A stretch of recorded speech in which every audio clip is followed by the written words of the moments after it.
It's the name of a famous method. In this method, you set goals for yourself on a daily or weekly. You start to put cross to the days on which you have reached your goal. You make a chain with these crosses and you don't give up. You don't break that chain. But we have a problem.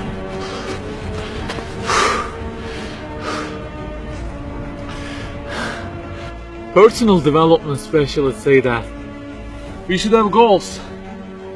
You know, they say like, don't sleep more than 6 hours, learn a language, finish a book every week, don't stop, always run, don't give up on your dream, don't break the chain.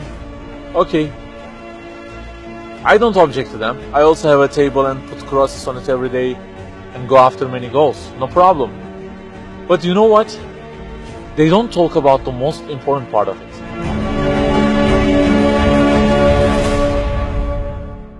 Let me give you a simple mathematical example.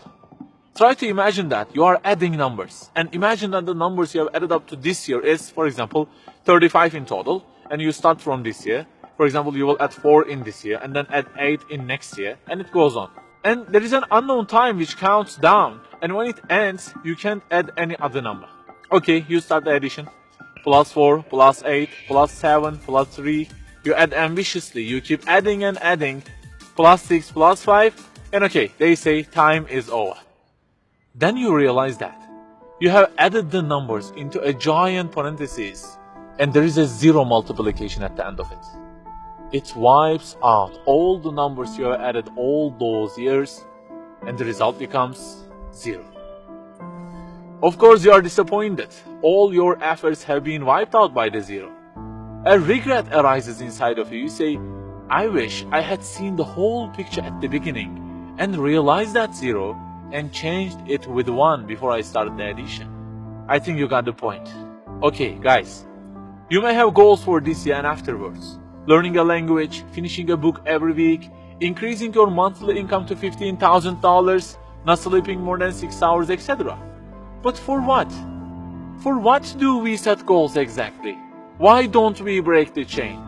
If it is just for a more comfortable or a more respectable life, remember that all this will already be 0 with death.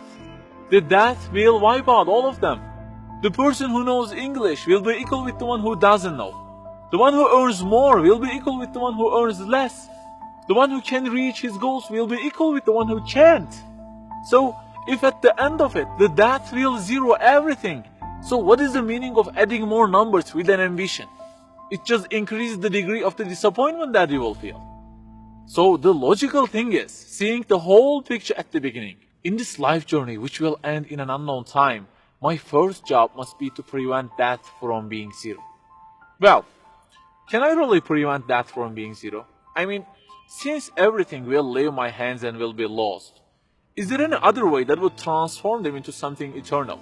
I mean, isn't there any kind of stamp for eternity that would impress all of the things that I possess and say, look, there is a seal on them and you can't wipe them out, okay? They will remain forever. The only one to say such a thing is the owner of the everything. And he says, Kullu shay'in halik. Everything, the languages you learn, the money you earn, the books you read, everything will be perished, illa wajhan, except their way towards Him.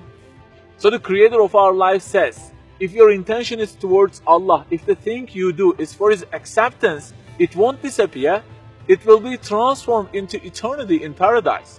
So learning a language, finishing a book every week, being rich, everything, if they are towards Him and for His sake, eternity stamp being pressed on them. For example, in this year, I will study English for 10 minutes daily. For what? Because serving Islam in the field of English is so important, and I want to gain acceptance of my Lord with it. That 0 has turned into 1. This year, I will finish a book every week. Why? Because this is the way of being a more sophisticated person and serving Islam better, and Allah who is eternal will be pleased with it. Good news, that 0 has turned into 1 because now His acceptance is your intention. I aim increasing the income of my company to $150,000. For what? Because I will spend that money on spreading the message of the Quran to the whole world and the publications that would please Him. you have exterminated the zero, because now your goal is towards him. We add and add like this through our lives, and they don't end with death. People who seek Allah's sake in their actions kill their death. Death cannot zero their additions. If the thing we do is for his acceptance, it is not mortal. You may say, I don't really love him that much, and maybe I don't really believe in him that much either.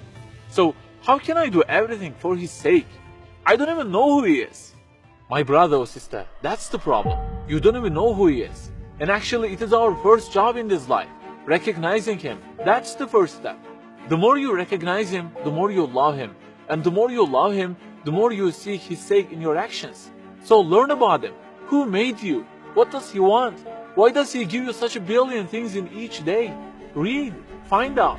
Turning the zero into one is a lifelong process. Start at the point that you are missing and try to fix it.